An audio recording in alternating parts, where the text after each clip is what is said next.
Subscribe to my YouTube channel for deeply emotional, romantic, and mature stories that echo through your heart. Don't forget to like, share, and comment to support meaningful storytelling. Sarah's hands trembled as she adjusted the living room decorations one last time. Tonight was supposed to be perfect, their 10th wedding anniversary party with close friends and family. But something felt different, and she couldn't shake the feeling that this evening would change everything forever. The doorbell rang, and her heart skipped a beat. She wasn't expecting anyone this early. Chapter 1. The unexpected guest. Sarah smoothed her emerald dress and walked to the front door, her heels clicking against the hardwood floor. Through the frosted glass, she could see the silhouette of a tall man holding what appeared to be a bottle of wine. When she opened the door, her breath caught in her throat. "Mr. Blackwood?" she said, barely concealing her surprise. Daniel Blackwood stood on her doorstep, looking unexpectedly different from the stern businessman she'd met briefly at company events. Gone was the rigid corporate suit, replaced by a charcoal sweater that softened his usually sharp features. His dark hair was slightly tousled, and his deep brown eyes held a warmth she'd never noticed before. "Please, call me Danielle," he said, his voice carrying a gentle sincerity that made her pulse quicken. "I hope you don't mind my coming. Marcus invited me weeks ago, but I wasn't sure I'd be able to make it." Sarah's mind raced. Marcus, her husband, had never mentioned inviting his boss to their anniversary party. In fact, he'd been quite vocal about how much he disliked Daniel's demanding management style. "Of course not," she managed, stepping aside to let him in. "Marcus will be surprised to see you." Daniel's eyes met hers as he passed, and she caught a hint of something that made her stomach flutter, regret, perhaps, or longing. "I brought this," he said, offering her an expensive bottle of vintage wine. "Congratulations on 10 years. That's quite an achievement in today's world." There was something in the way he said it, a subtle melancholy that suggested he knew something about failed relationships. Sarah found herself studying his face, noticing the faint lines around his eyes that spoke of sleepless nights and heavy responsibilities. "Thank you," she said softly. "That's very thoughtful." Marcus appeared from the kitchen, his face immediately shifting from cheerful host to tense employee.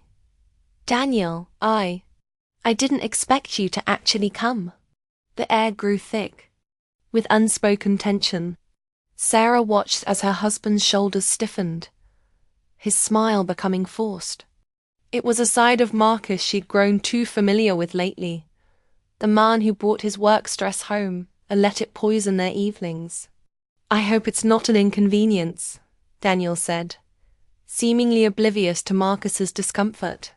"I rarely get the chance to meet the families of my team members." Sarah noticed how Daniel's gaze briefly found hers again, and she felt an unexpected warmth spread through her chest. When was the last time someone had looked at her like that? Really looked at her, as if she was someone worth knowing. Chapter 2. Revelations in the garden. As the evening progressed, Sarah found herself increasingly aware of Daniel's presence. He moved through their home with quiet confidence, engaging warmly with their guests, always seeming to know exactly what to say. She watched him from across the room as he spoke with her sister Emma, his face animated as he listened to her stories about teaching kindergarten. "He's not what I expected," Emma whispered to Sarah later, as they refilled appetizer trays in the kitchen. "Marcus always makes him sound like such a tyrant." Sarah glanced through the kitchen window where Daniel stood alone on their back patio, seemingly lost in thought as he gazed at her carefully tended rose garden. The soft glow of the string lights she'd hung earlier cast gentle shadows across his profile, and she found herself wondering what thoughts occupied his mind. "I should check if he needs anything," Sarah said, surprising herself with the excuse. Evening air was cool against her skin as she stepped outside. Daniel turned at the sound of the door, his expression softening when he saw her.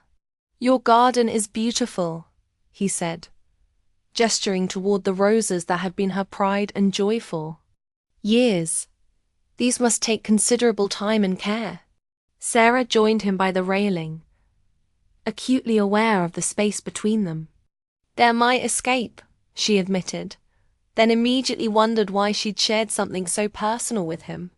"When everything else feels chaotic, I come out here." Daniel nodded, his understanding evident. "I imagine it's been particularly challenging lately."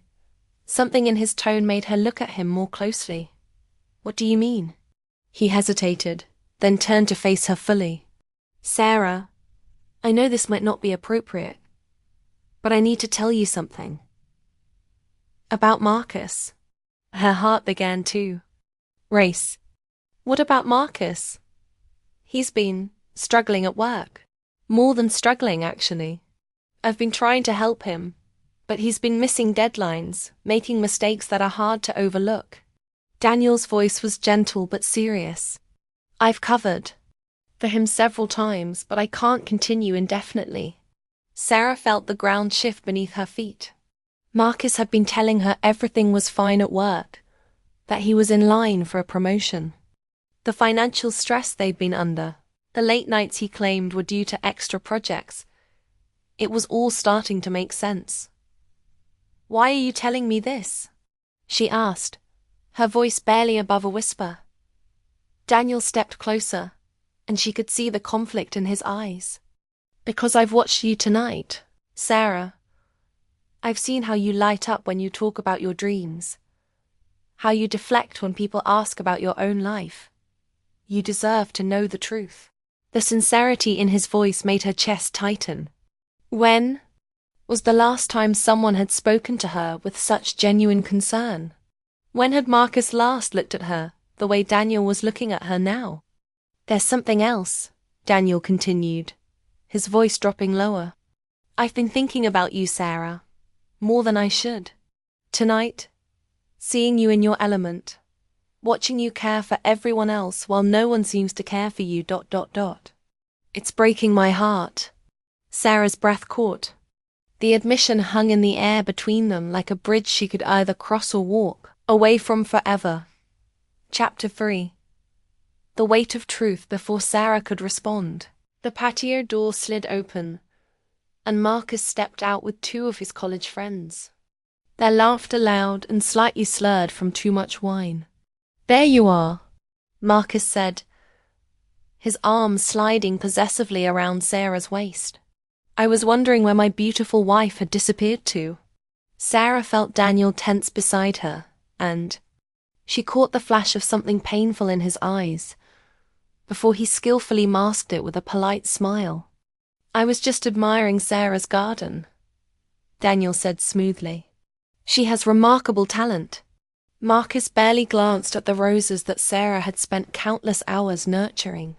"Yeah, she's always out here digging in the dirt," he said with a dismissive chuckle that made Sarah's cheeks burn with embarrassment. Daniel's jaw tightened almost imperceptibly. "I think creating something beautiful requires dedication and vision. Those are rare qualities."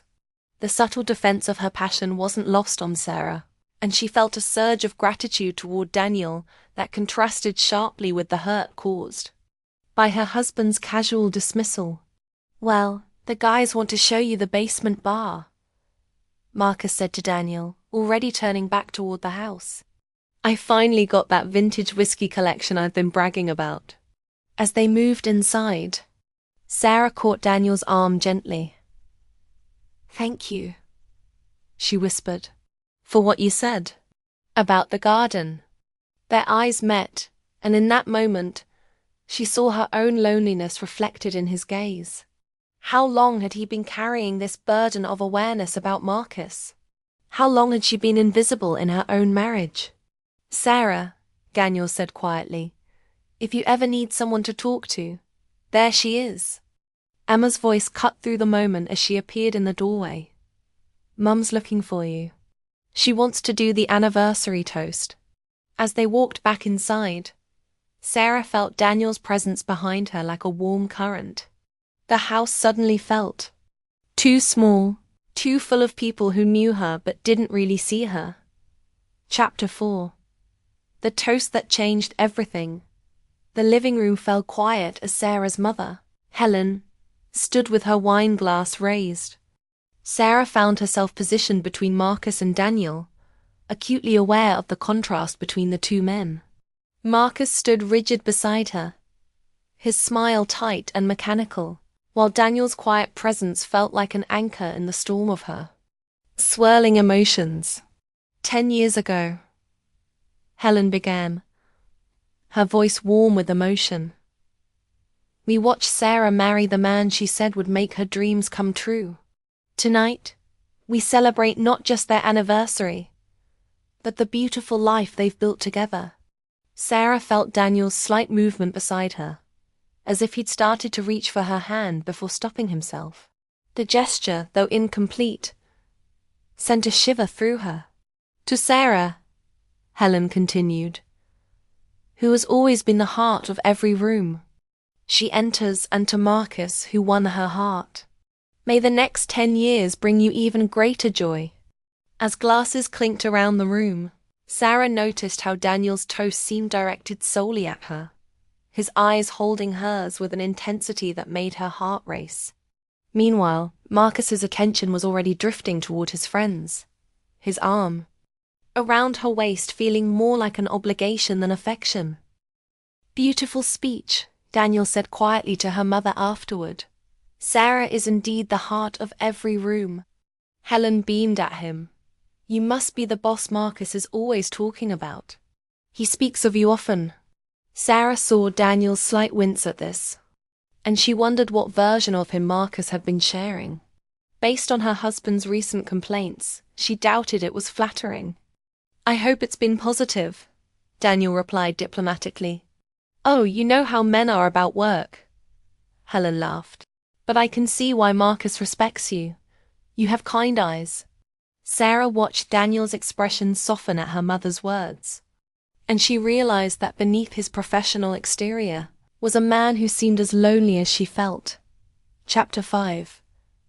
The moment of truth as the evening wound down. Sarah found herself in the kitchen, mechanically washing dishes while the last few guests lingered in the living room. The mundane task felt grounding after the emotional turbulence of the evening. Let me help you with those.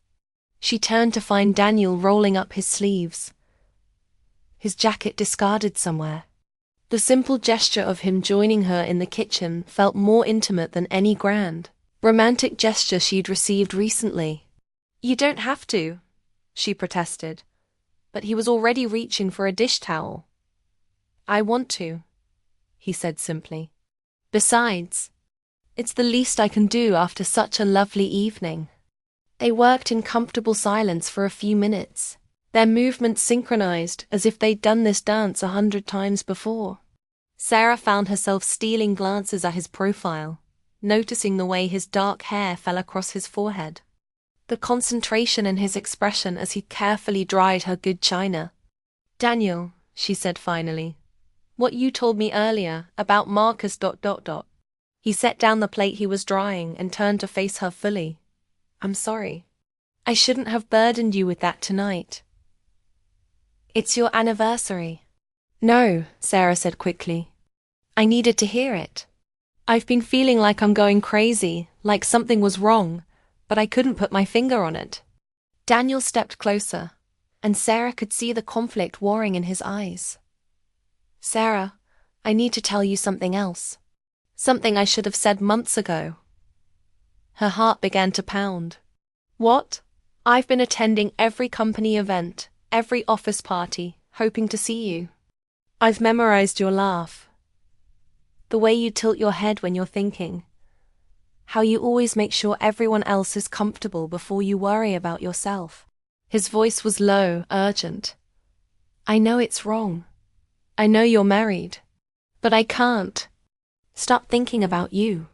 Sarah's hands stilled in the soapy water. The confession hung between them like a secret that could either destroy everything or set them both free. Daniel, I know, he said quickly. I know you can't. I know, it's impossible. But I had to tell you. I had to let you know that someone sees you, really sees you, for the incredible woman you are. Before she could respond, Marcus's voice boomed from the living room. Sarah, where did you disappear to now?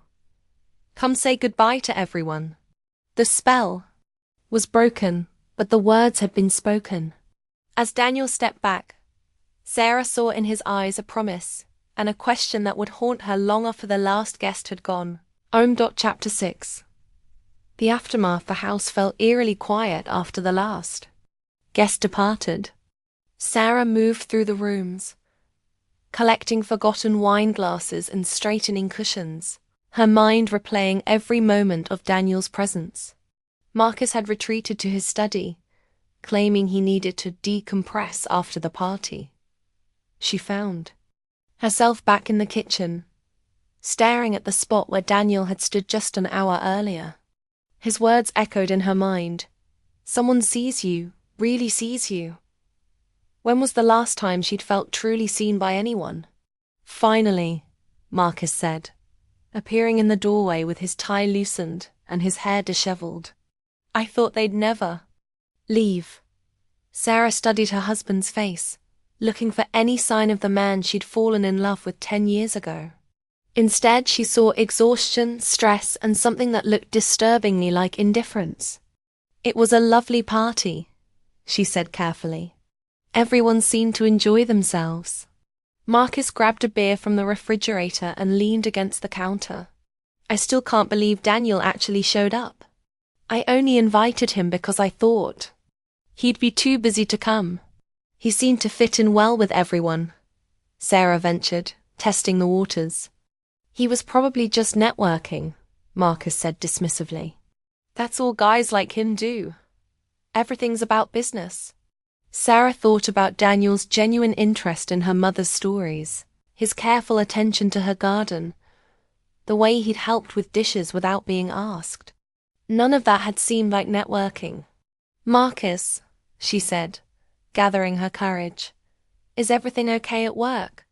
Her husband's expression immediately shifted, his defenses rising. Why would you ask that? I just ... You've seemed stressed lately. And tonight, with Daniel here. Everything's fine, Marcus cut her off, his tone sharp. I don't know why you're suddenly so interested in my work. The lie sat heavy in the air between them. Sarah felt a familiar ache in her chest, the one that had been growing stronger over the past few years. When had they stopped being honest with each other? When had they become strangers sharing a house? I care about you, she said quietly. I want to help. Marcus's expression softened slightly, but the walls didn't come down. I know you do, but I can handle it. I always do. As he headed toward the stairs, Sarah called after him. Marcus, do you still see me? He paused, turning, back with a confused expression. What do you mean? When you look at me, do you still see the woman you married? Do you see my dreams, my fears, the things that make me happy? For a moment, Marcus's face showed something that might have been recognition, or perhaps regret. But then he shook his head with a tired smile. Sarah, it's been a long day. Can we talk about this tomorrow? She watched him disappear up the stairs, leaving her alone with the weight of Daniel's words, and the growing realization that her marriage had become a performance they were both too exhausted to maintain. Chapter 7. The Garden Revelation. Sarah couldn't sleep. She found herself in the garden at midnight, still wearing her party dress, her bare feet on the cool grass. The roses seemed to glow in the moonlight, their beauty undimmed by the darkness surrounding them. She thought about Daniel's appreciation for her garden, how he'd understood without explanation that this was her sanctuary. Marcus had lived here for 10 years and never once commented on the care she put into these flowers. Her phone buzzed with a text message, and her heart raced when she saw Daniel's name. Thank you for a wonderful evening. I hope I didn't overstep any boundaries. You have a beautiful home and an even more beautiful heart. Sarah stared at the message, her fingers hovering over the keyboard. She knew she should delete it, should maintain the proper distance between herself and her husband's boss. But the words felt like water to someone dying of thirst. Thank you for seeing my garden. And for seeing me. She sent the message before. She could second-guess herself, then immediately regretted it. What was she doing? What was she hoping would happen? His response came quickly. I've been seeing you for months, Sarah. The question is, what do you want to do about it? The boldness of his message made her breath catch. She looked up at the bedroom window where Marcus was undoubtedly asleep, then back at her phone. The choice before her felt enormous, like standing at the edge of a cliff with no idea what lay below. I don't know, she typed honestly. I'm scared. I know.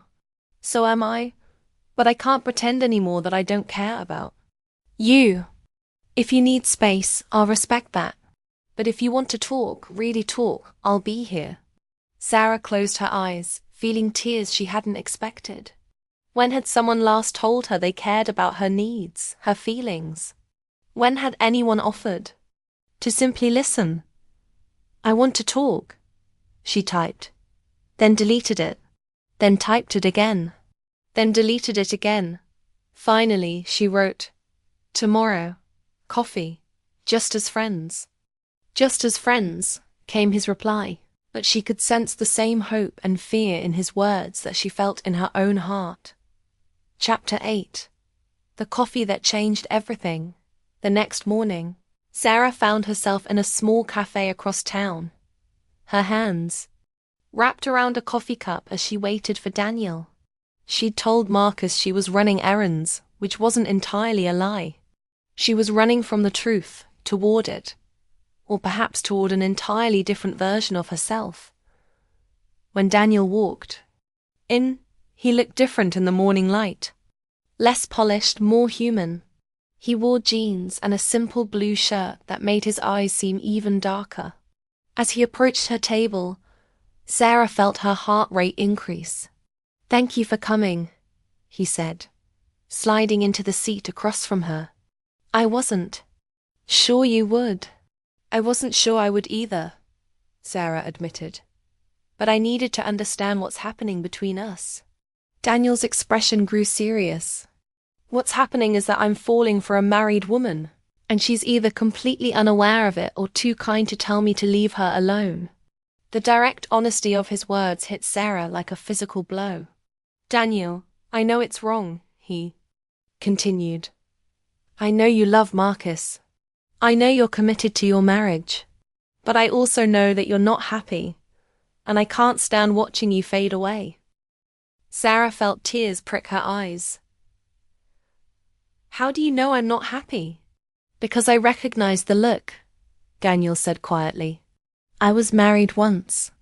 I know what it looks like when two people love each other but can't find their way back to each other. This was news to Sarah. You were married?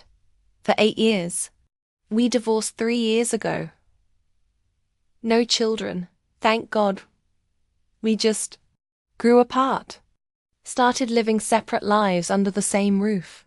Daniel's voice carried the weight of experience. I see the same thing happening to you and Marcus. Sarah stared into her coffee, seeing her own reflection in the dark liquid. I don't know how to fix it. I don't even know if it can be fixed. Sometimes things can't be fixed, Daniel said gently. Sometimes they're just ... over. And that's nobody's fault. The words hung between them like a bridge she could either cross or burn. Sarah looked up to find Daniel watching her, with an expression of such tender concern that it made her chest ache. What are you saying? She whispered. I'm saying that life is short, Sarah. I'm saying that you deserve to be cherished. to have. Someone who sees your light and wants to help it shine brighter. I'm saying that I could be that person, if you'll let me. Sarah's hands trembled as she set down her coffee cup. I can't just leave my marriage. It's not that simple. I know, Daniel said. I'm not asking you to make any decisions right now. I'm just asking you to consider the possibility that you deserve better than what you have. As they sat in silence, Sarah felt the weight of her choice settling around her like a heavy coat. Stay in a marriage that was slowly suffocating her, or step into the unknown with a man who seemed to understand her in ways Marcus never had. Chapter 9. The confrontation. When Sarah returned home that afternoon, she found Marcus in his study. Laptop open, papers scattered across the desk. He looked up when she entered, his expression immediately defensive. Where were you? He asked. I tried calling. I had coffee with a friend, Sarah said, the half-truth feeling foreign on her tongue. Marcus, we need to talk. About what? Sarah took a deep breath. About us. About our marriage. About the fact that we've been pretending everything is fine when it's not. Marcus closed his laptop with a sharp click. I don't know what you mean. I mean that we're like strangers, Marcus. We don't talk anymore. We don't share our dreams or fears. We don't even really look at each other. Sarah's voice grew stronger as she spoke. And I know you're struggling at work. I know things aren't as good as you've been pretending. Marcus's face flushed red. Who told you that?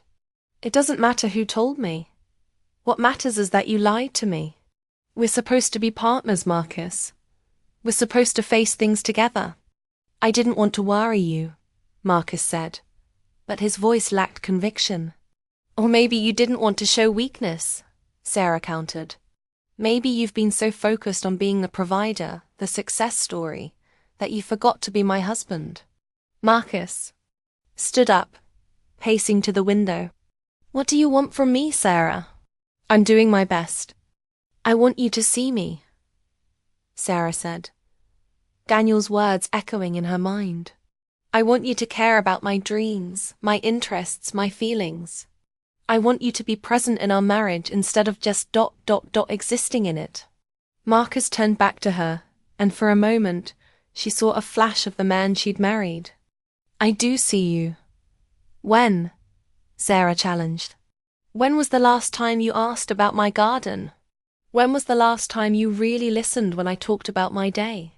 When was the last time you made me feel like I mattered? The silence stretched.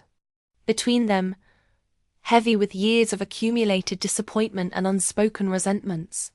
Sarah could see Marcus struggling to find an answer, and the fact that he had to think about it said everything. I love you, Marcus said finally, but the words sounded hollow. I love you too, Sarah replied. But I don't think we're in love anymore. And I don't think we have been for a long time. Chapter 10. The decision that night. Sarah lay awake staring at the ceiling while Marcus slept beside her. The conversation had ended in an uncomfortable truce, with both of them agreeing to work on things, without any real plan or commitment to change. Her phone buzzed softly with a text from Daniel. How are you feeling after today? Sarah glanced at Marcus, then carefully typed back. Confused. Scared. But also awake. For the first time in years, I feel awake.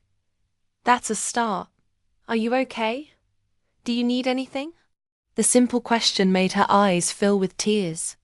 When had Marcus last asked if she needed anything? When had he last checked on her emotional well-being? I need to figure out what I want, she typed. Take all the time you need, but don't sacrifice your happiness for the sake of appearances. You deserve more than that. Sarah stared at the message, then at the sleeping form of her husband. Marcus was a good man, but they'd grown into different people who wanted different things.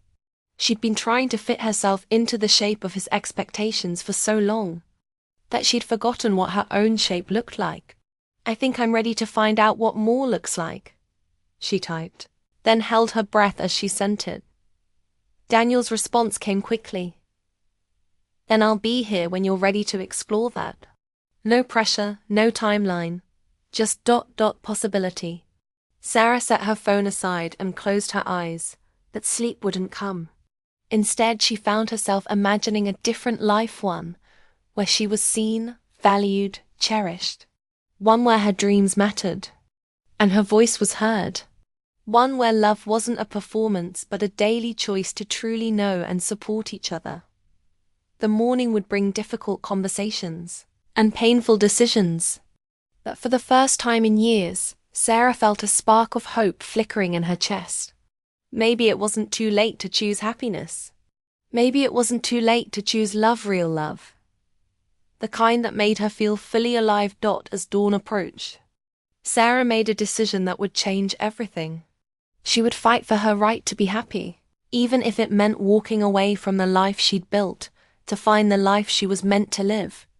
The future was uncertain, but for the first time in years, it felt full of possibility.